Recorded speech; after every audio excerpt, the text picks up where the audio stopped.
வணக்கம். இது star academy வழங்கும் பிருகத் பராசர ஹோர சாஸ்திரம் மூலமும் உரையும். என் பெயர் சம்பசிவம். நாம் இப்பொழுது இந்த 20வது அத்தியாயமான 7ஆம் பாவக பலன்கள் என்ற இந்த அத்தியாயத்தை பார்த்து வருகிறோம். இதுவரை 5 பதிவுகள் இந்த அத்தியாயத்தில் நிறைவு பெற்றுள்ளது. இது இந்த அத்தியாயத்தின் இறுதி பதிவாக இருக்கப் போகிறது. பராசரர் 7ஆம் பாவகத்திற்கு பல்வேறு விதமான ஆதிபத்தியங்களை சொல்லி வருகிறார். அவற்றையெல்லாம் நாம் சேர்த்து பார்க்கும் பொழுது நாம் சொல்கின்ற இன்று பழக்கத்தில் இருக்கின்ற ஒரு சில ஆதிபத்தியங்களுடன் அது பொருந்தவில்லை என்பதையும் நாம் இங்கு சிந்திக்க வேண்டும். குறிப்பாக பயணங்கள், உல்லாச பயணங்கள் என்பதை பராசரர் 7ஆம் பாவகத்திற்கான ஒரு முக்கியமான ஆதிபத்தியமாக சொல்கிறார் என்பது கவனிக்கத்தக்கது. எனவே பயணங்கள் என்று பார்க்கும் பொழுது 3, 7 என்ற இரண்டுமே பயணங்கள் என்பதை குறித்தாலும் உல்லாச பயணங்கள் என்பதை பராசரர் 7ஆம் பாவத்திற்கு உரிய ஆதிபத்தியமாக தருகிறார். இதை நினைவில் வைத்து நாம் ஜாதக பலன்களை பார்த்து பொருந்தி வருகிறதா இல்லையா என்பதை தேடி பார்க்க முடியும். அதே போல நமக்கு நன்கு தெரிந்த திருமணம், அதே போல வாணிஜ்யம் என்ற தொழில் என்பதையெல்லாம் இந்த 7ஆம் பாவகத்திற்கான ஆதிபத்தியமாக பராசரர் சொல்கிறார். நான் மீண்டும் மீண்டும் இந்த AI மூலமான படங்களின் மூலமாக இந்த ஆதிபத்தியங்களை நினைவில் வைத்துக் கொள்வதற்காகவே இந்த அத்தியாயத்தில் அந்த அத்தியாயங்களில் வருகின்ற பதிவுகளில் அந்தந்த படங்களை காட்டி நமக்கு நினைவில் எளிதில் வைத்துக் கொள்ளலாம் என்பதற்காகவே இது போன்ற படங்களையும் சேர்த்து தருகிறேன். வாருங்கள், இந்த 7ஆம் பாவகத்திற்கான இறுதி பதிவில் பராசரர் என்ன சொல்கிறார் என்பதை நாம் சற்று தேடி பார்ப்போம். இந்த பதிவின் முதல் ஸ்லோகமாக நாம் ஸ்லோகங்கள் 35 மற்றும் 36 இவற்றை இங்கு பார்ப்போம். இதே ஸ்லோகங்கள் 182, 183 ஸ்லோகமாக தாராச்சந்திரா அவர்களுடைய நூலிலும் கிரிதாரிலால் அவர்களுடைய நூலிலும் இருக்கிறது. அதே போல கணேஷ் தத் பாட்டக் அவர்களுடைய நூலிலும் இதே ஸ்லோகங்கள் எந்த விதமான மாற்றமும் இல்லாமல் 163, 174 ஸ்லோகங்களாக காண கிடைக்கின்றன. இந்த பதிவில் நாம் இந்த இறுதி பதிவில் நாம் பார்க்கின்ற ஸ்லோகங்களில் பல வாழ்க்கை துணையை இழத்தல் எப்பொழுது நடைபெறும் அல்லது எந்த விதமான சூழ்நிலையில் வாழ்க்கை துணையின் இழப்பு என்பது இருக்கும் என்பதையே இந்த ஸ்லோகங்கள் பேசுகின்றன. வாருங்கள், இந்த ஸ்லோகம் என்ன சொல்கிறது என்பதை தேடி பார்ப்போம். தாரேஷே நீச்ச ராசிஸ்தே சுக்ரே ரந்திராரி சம்யுதே அஷ்டாதசே த்ரயஸ்திரம்சே வத்சரே தாரநாசனம் மதேஷே நாசராசிஸ்தே வியயேஷே மதராசிகே தஸ்ய சைகோண விம்சாப்தே தாரநாசம் விநிர்திஷேத். தாரேஷே 7ஆம் பாவகாதிபதி, எனவே தார ஈஷே என்பதாக அதை பிரிக்கலாம். நீச்சராசிஸ்தே, எனவே தன் நீசராசியில் இருக்க, எனவே 7ஆம் பாவகாதிபதி தன் நீச வீட்டில் இருக்க. சுக்ரே, சுக்ரன். ரந்திரே அரி சம்யுதே, ரந்திராரி சம்யுதே என்பதாக எழுதப்பட்டுள்ளது. எனவே ரந்திர அரி என்பதாக அதை பிரிக்கலாம். ரந்திர என்பது 8ஆம் பாவகத்தை சொல்லுகிறது என்பதை நாம் பலமுறை பார்த்தோம் இந்த பதிவுகளில். அரி என்பது எதிரி என்ற பொருளில் 6ஆம் பாவகத்தை சொல்லும். எனவே சுக்கிரன் 6 அல்லது 8ஆம் பாவகத்தில் இருக்க. அஷ்டாதசை 18, அஷ்ட தச என்பதாக அதை பிரிக்கலாம். எனவே 18. த்ரயஸ்திரம்சே, த்ரய என்பது 3, திரிம்ச என்பது 30, எனவே 33 வத்சரே பயத்தில். தாரநாசனம், வாழ்க்கை துணைக்கு அழிவு அல்லது இழப்பு என்பது நேரிடும் என்பதாக இந்த முதல் ஸ்லோகம் சொல்கிறது. 2வது ஸ்லோகத்தை தேடி பார்க்கும் பொழுது மதேஷே, மத ஈசே என்பதாக அதை பிரிக்கலாம். மத பாவகம் எனும் பொழுது அது 7ஆம் பாவகம் என்பதையும் இந்த பதிவுகளில் இந்த அத்தியாயத்தில் நாம் பார்த்தோம். எனவே 7ஆம் பாவகாதிபதி நாசராசிஸ்தே.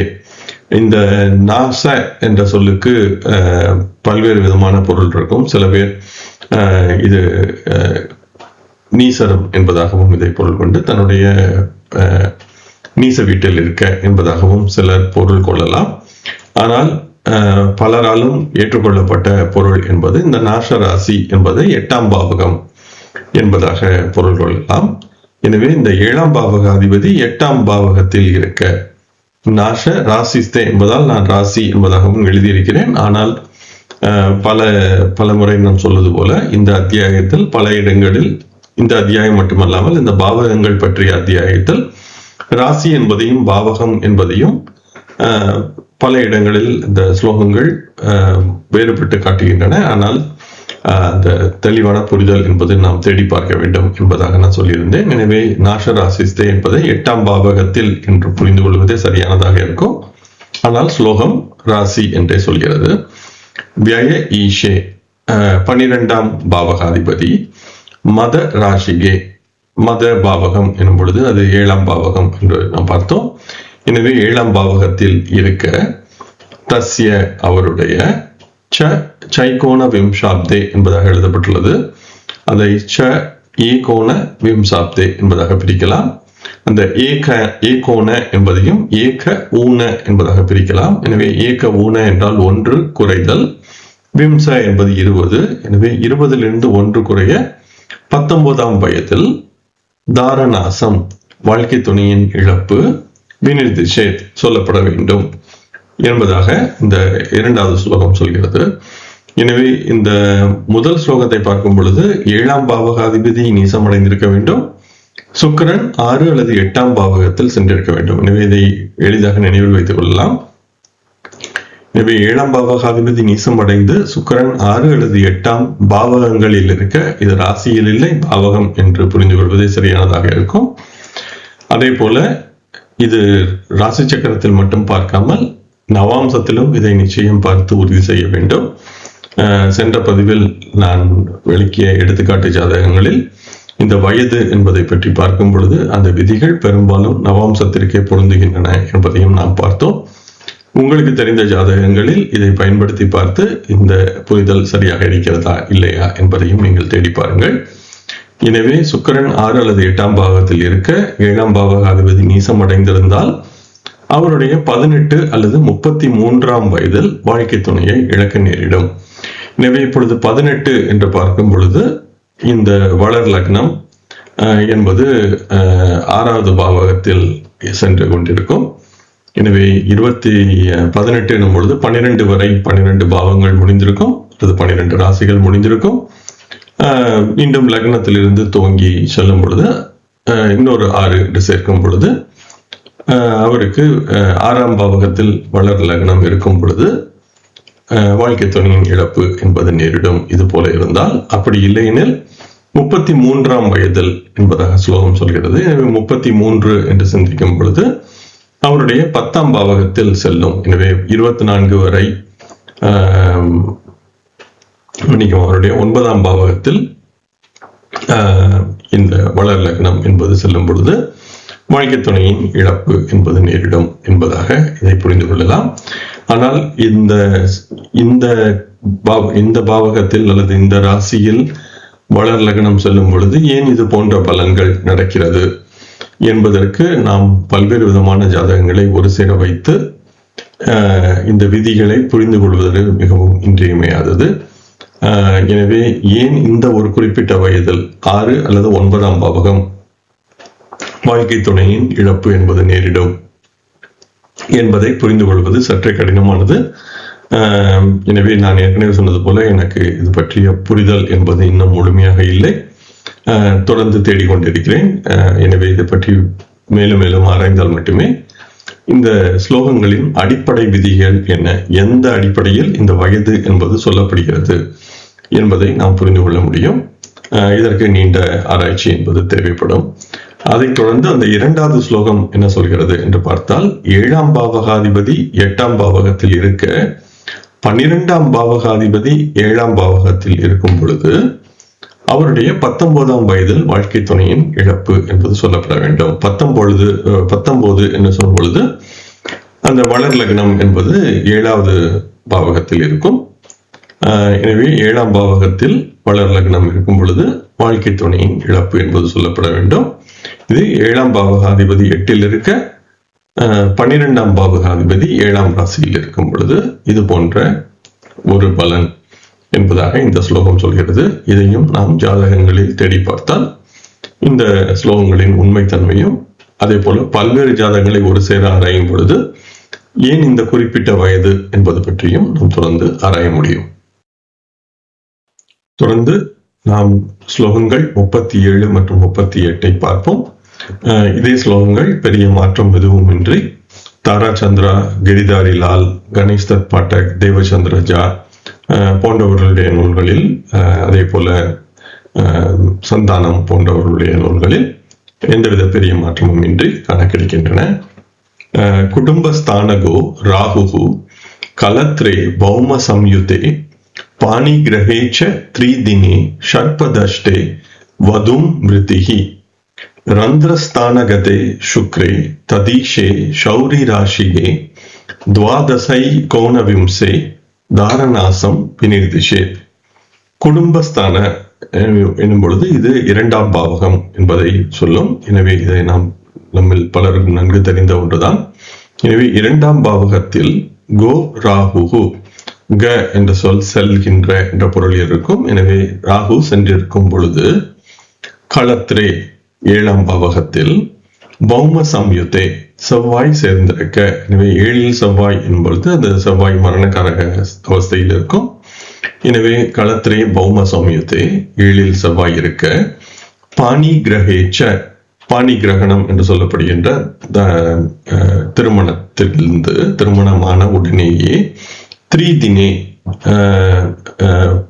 3 நாட்களில், இந்த பாணி கிரகேச்ச என்பதை திருமணமான உடனேயே என்று ஒன்று பொருள் கொள்ளலாம். 3 தினே என்றால் 3 நாட்களில் என்பதாக புரிந்து கொள்ளலாம். அல்லது அந்த ச என்ற அந்த அடைமொழியை விட்டுவிட்டால் திருமணமான 3 நாட்களிலேயே என்று கூட நாம் இதை புரிந்து கொள்ளலாம்.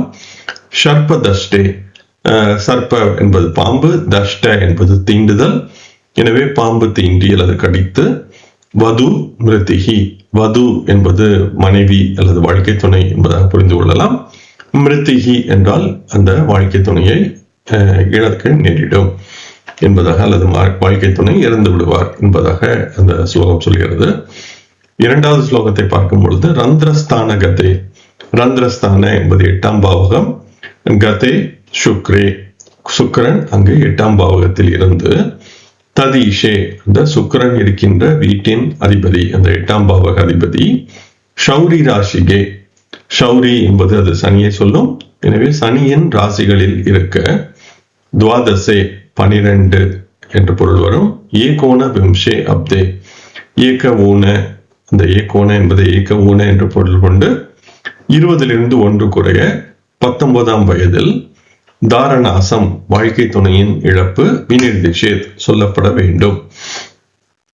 எனவே இந்த முதல் ஸ்லோகம் என்ன சொல்கிறது என்று பார்க்கும் பொழுது, 2ஆம் பாவகத்தில் ராகு இருக்க 7ஆம் பாவகத்தில் செவ்வாய் இருக்கும் பொழுது, எனவே 2 மற்றும் 7ஆம் பாவகத்தில் ராகு மற்றும் செவ்வாய் இருக்கும் பொழுது திருமணமான உடனேயோ அல்லது 3 நாட்களிலேயோ அல்லது விரைந்து என்பதாக அதை பொருள் கொள்ளலாம். பாம்பு கடித்து அல்லது விஷத்தால் மனைவி அல்லது வாழ்க்கை துணையின் இழப்பு என்பது நேரிடும் என்பதாக அதை புரிந்து கொள்ளலாம். எனவே இப்பொழுது 2 மற்றும் 7ஆம் பாவகம் எனும் சொல்லும் பொழுது இது மனைவியை குறிக்கின்ற அல்லது வாழ்க்கை துணையை குறிக்கின்ற 7ஆம் பாவகத்தில் இருந்து பார்க்கும் பொழுது லக்னத்தில் செவ்வாய், அதாவது 7ஆம் பாவகத்தை லக்னமாக வைத்து பார்த்தால் லக்னத்தில் செவ்வாய் 8இல் ராகு என்பதாக இருக்கும். எனவே இது போன்ற 2 முக்கியமான பாவகங்களில் லக்ன பாவகம் மற்றும் 7ஆம் பாவகத்தில் இது போன்று செவ்வாய் மற்றும் ராகு இருக்க, நான் இந்த விளக்கத்தை மனைவி அல்லது வாழ்க்கை துணையை குறிக்கின்ற 7ஆம் பாவகத்தில் இருந்து பார்க்கும் பொழுது இது போன்ற ஒரு அமைப்பில் இருந்தால், அல்லது இதை நாம் முக்கியமாக நவாம்சத்திலும் பார்க்க வேண்டும். அப்படி இருந்தால் அவருடைய ஆயுள் என்பது திருமணமான உடனேயே அவர் இறந்து விடுவதற்கோ அல்லது கடுமையான உடல் நலம் போன்றவை எல்லாம் பாதிக்கப்படுவதற்கோ ஒரு வாய்ப்பு இருக்கிறது. எனவே இதை எங்கு தேட வேண்டும் என்றால் ராசியிலும் பார்க்க வேண்டும், அதே போல நவாம்சத்திலும் பார்க்க வேண்டும். எனவே இந்த போன்ற எடுத்துக்காட்டு ஜாதகங்கள் என்னிடம் இல்லை. எனவேதான் இந்த விதி எவ்வளவு தூரம் சரியாக இருக்கிறது என்பதை தேடுவதற்கு என்னால் இயலவில்லை. எனவே உங்களுக்கு இது போன்ற ஏதேனும் ஜாதகங்கள் இருந்தால் இது போன்று செவ்வாய் 7ஆம் பாவகத்திலும் ராகு 2ஆம் பாவகத்திலும் இருக்கின்ற, முக்கியமாக நவாம்சத்தில் இருக்கின்ற ஜாதகத்தில் திருமணமானவுடன் இது போன்ற பிரச்சனைகள் எதுவும் இருந்ததா என்பதை நாம் தேடி பார்க்கலாம். அதைத் தொடர்ந்து அந்த 2வது ஸ்லோகம் என்ன சொல்கிறது என்று பார்க்கும் பொழுது, 8ஆம் பாவகத்தில் சுக்கிரன் இருக்க, அந்த சுக்கிரன் இருக்கின்ற வீட்டின் அதிபதி சனியின் ராசியில் இருக்க வேண்டும். எனவே சுக்கிரன் 8ஆம் பாவத்தில் இருக்க வேண்டும். சுக்கிரன் இருக்கின்ற வீட்டின் அதிபதி சனியின் வீட்டில் இருக்க வேண்டும். அப்படி இருந்தால் 12 அல்லது 19ஆம் வயதில் வாழ்க்கை துணையின் இழப்பு நேரிடும் என்பதாக ஸ்லோகம் சொல்கிறது. எனவே 12 என்று சிந்திக்கும் பொழுது 12ஆம் பாவகத்தில் வளர் லக்னம் இருக்கும். 19 என்று சொல்லும் பொழுது அது 7ஆம் பாவகத்தில் அந்த வளர் லக்னம் என்பது செல்லும். அப்படி இருக்கும் பொழுது வாழ்க்கை துணையின் இழப்பு நேரிடும் என்பதாக இந்த ஸ்லோகம் சொல்கிறது.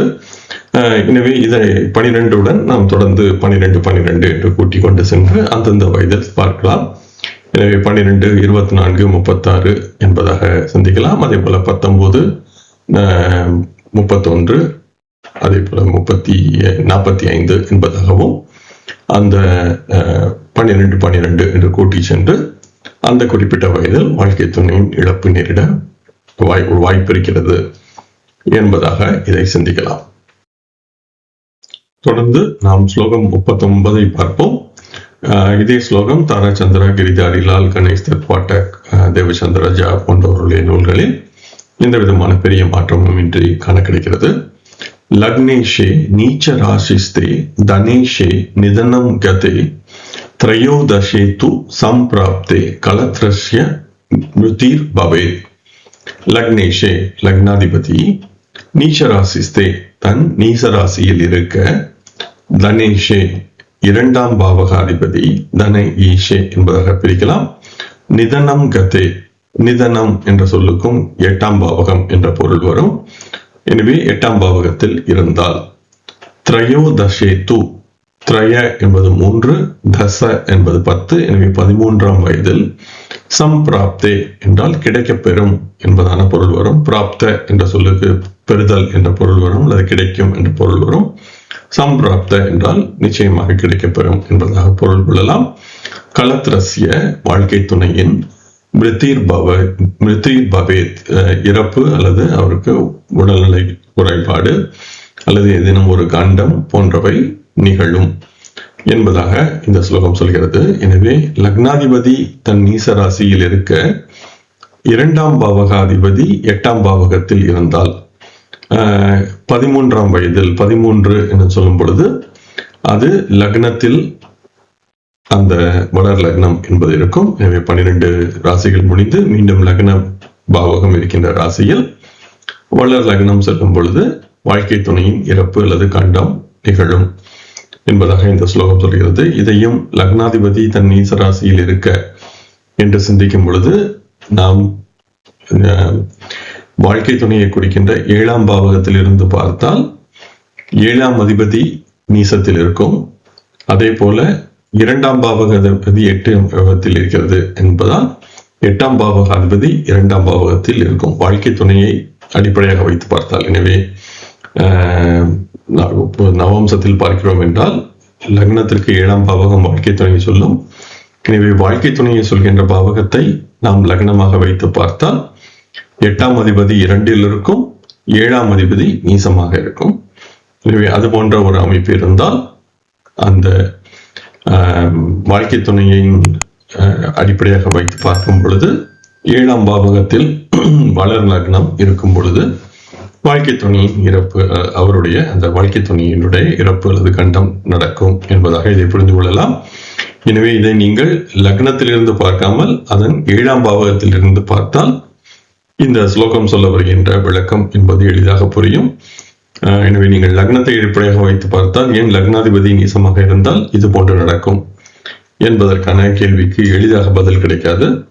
ஆனால் நீங்கள் இந்த 7ஆம் பாவகத்தை லக்னமாக கருதி இந்த ஸ்லோகத்தை சிந்தித்தால் இந்த ஸ்லோகம் சொல்ல வருகின்ற கருத்து என்பது மிகவும் எளிதாகவே நமக்கு புரிப்படும். தொடர்ந்து நாம் ஸ்லோகம் 40 மற்றும் 41 பார்ப்போம். இதே ஸ்லோகங்கள் 187 மற்றும் 188 ஸ்லோகமாக தாராச்சந்திரா அவருடைய நூலிலும் கிரிதாரிலால் அவருடைய நூலிலும் காண கிடைக்கிறது. கணேஷ் பாட்டக் அவருடைய நூலில் 168 ஸ்லோகமாக ஒரே ஸ்லோகமாக இருக்கிறது. இந்த ஸ்லோகம் என்ன சொல்ல வருகிறது என்பதை முதலில் பார்ப்போம்.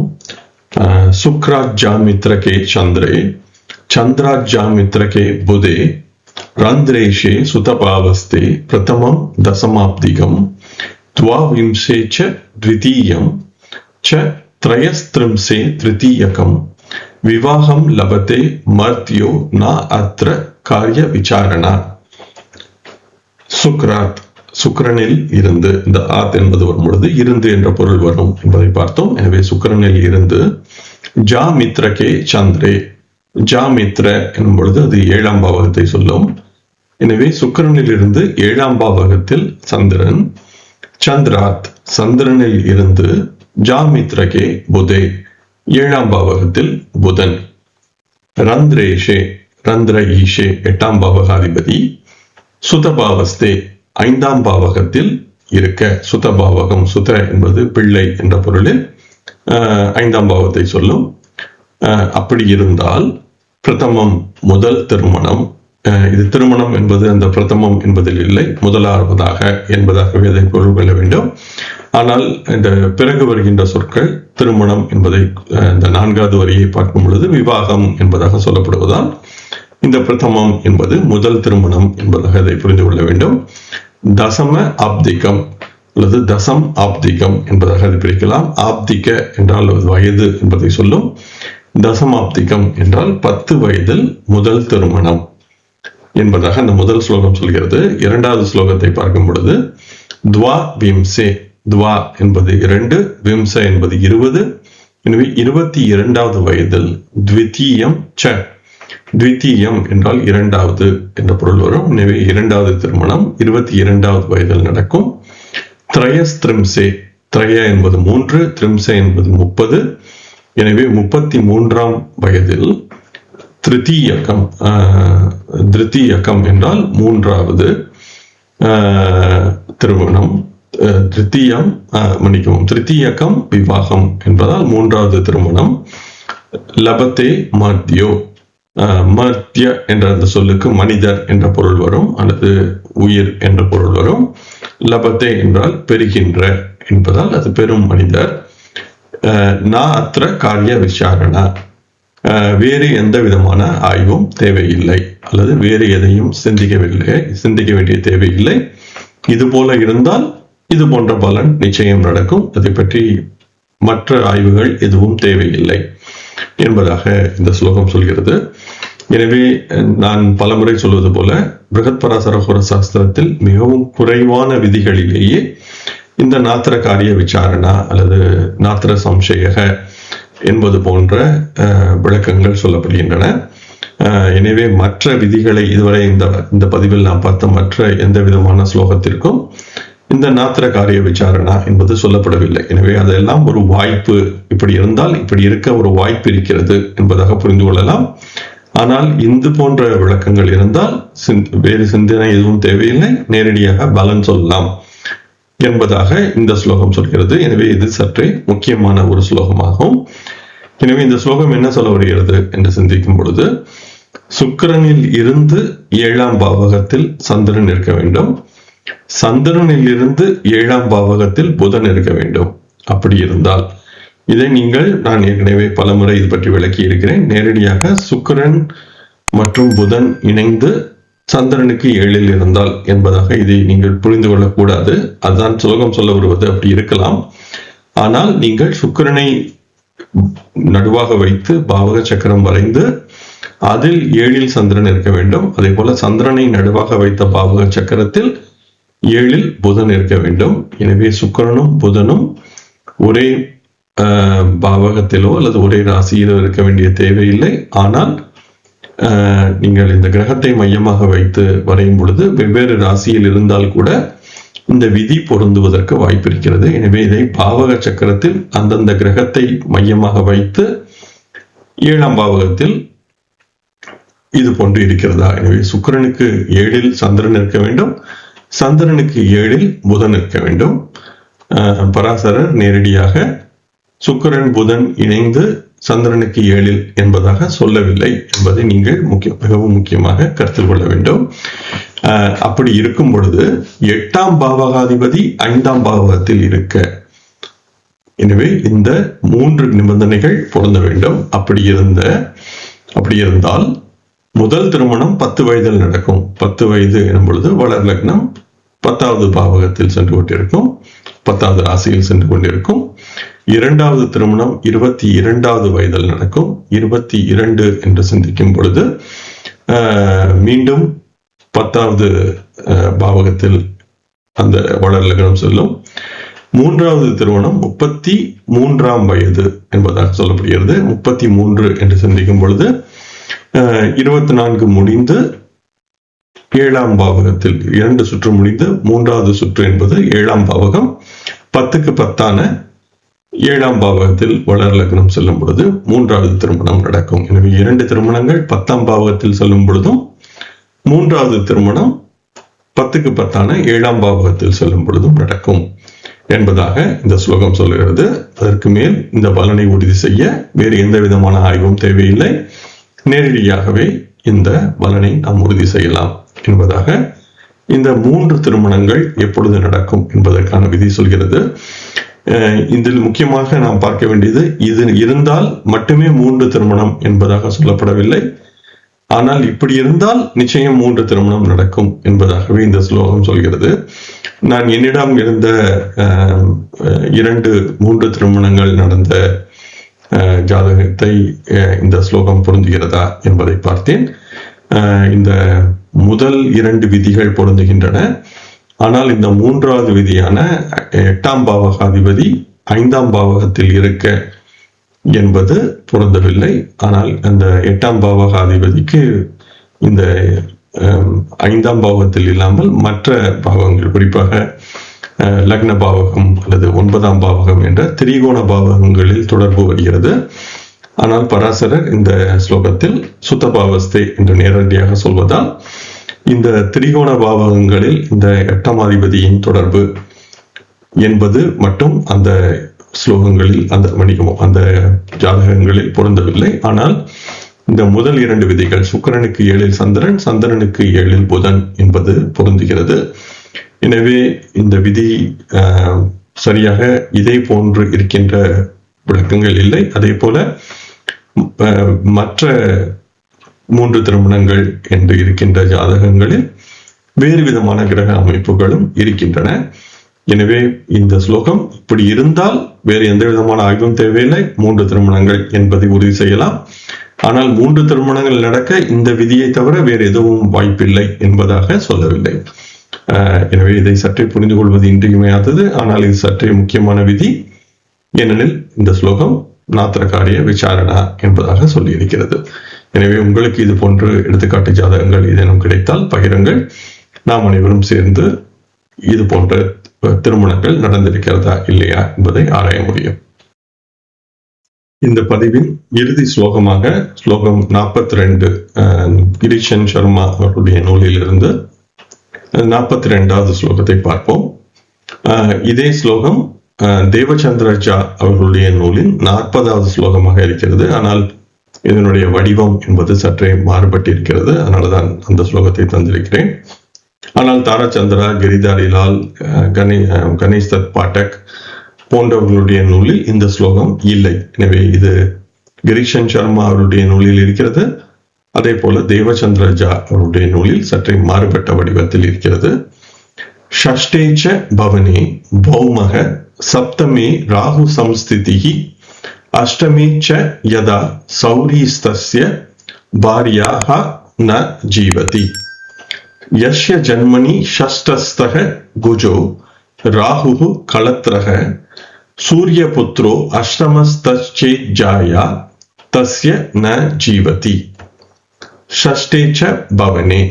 எனவே 6ஆம் பாவகத்தில், ஷஷ்ட பாவகம் எனும் பொழுது அது 6ஆம் பாவத்தை சொல்லும். எனவே 6ஆம் பாவகத்தில் பௌமக செவ்வாய்.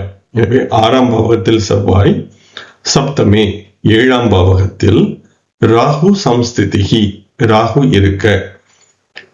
அஷ்டமேச்ச யதா 8ஆம் பாவகத்திலோ சௌரிஸ்தஸ்ய, சனி அவருக்கு இருக்கும் பொழுது, பாரியாக மனைவி அல்லது வாழ்க்கை துணை, ந ஜீவதி உயிருடன் இருக்க மாட்டார்.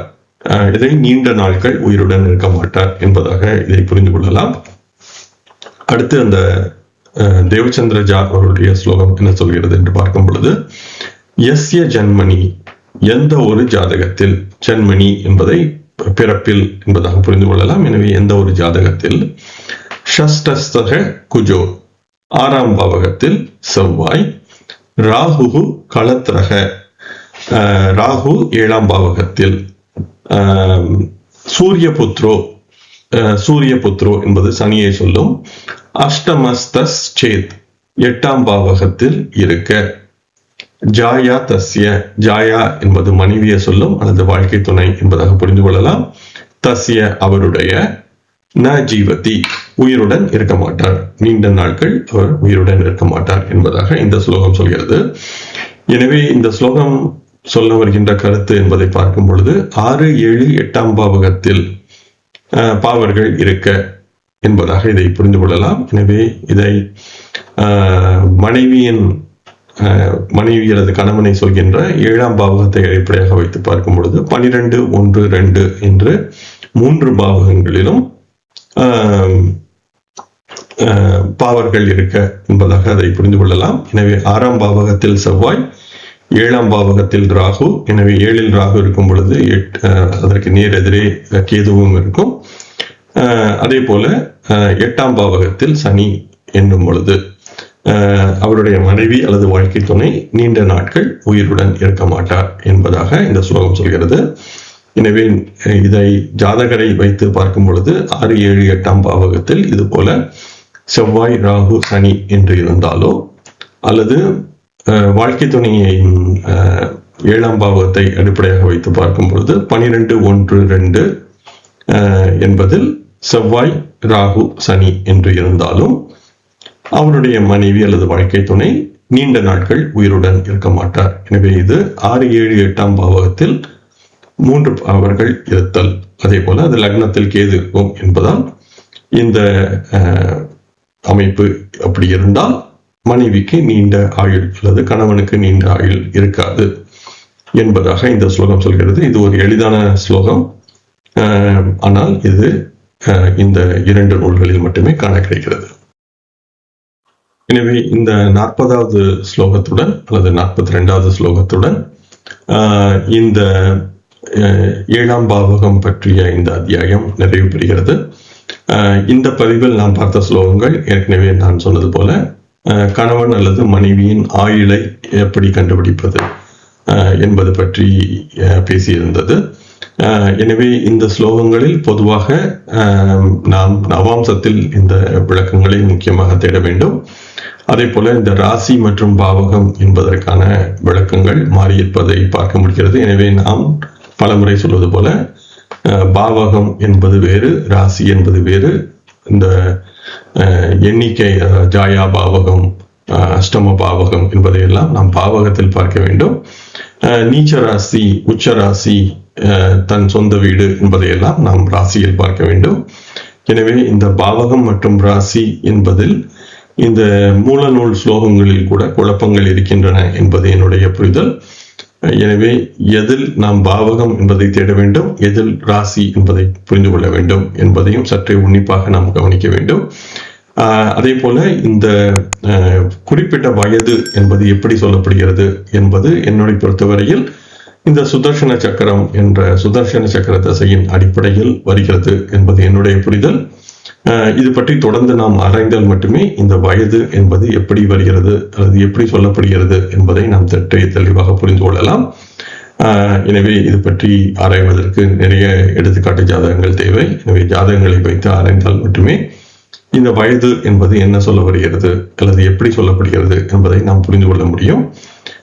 எனவே உங்களுக்கு ஆர்வம் இருந்தால், உங்களிடம் இது போன்ற எடுத்துக்காட்டு ஜாதகங்கள் இருந்தால், நாம் ஸ்டார் அகாடமியில் தொடர்ந்து இது பற்றி பேசி பார்த்துட்டு இந்த வயது என்பது பராசரர் எப்படி சொல்கிறார் என்பதை நாம் புரிந்து கொள்ள முடியும். எனவே நாம் அனைவரும் சேர்ந்து முயற்சித்தால் அதை நிச்சயம் நாம் புரிந்து கொள்ள முடியும். இதை அடுத்து வருகின்ற பதிவு 8ஆம் பாவகம் பற்றி இருக்க போகிறது. எனவே அதையும் நாம் அடுத்த பதிவிலிருந்து பார்ப்போம். 7ஆம் பாவகம் இப்பொழுது நிறைவு பெறுகிறது. என்னுடன் இணைந்து நீங்கள் அனைவரும் இந்த பிருகத் பராசர ஹோர சாஸ்திரம் என்ற மிகவும் முக்கியமான ஒரு மூல நூலை கற்கின்ற இந்த முயற்சியில் இணைந்து தொடர்ந்து பயணித்து வருவதற்கு மிக்க நன்றி. வாருங்கள், தொடர்ந்து பயணிப்போம். நன்றி, வணக்கம்.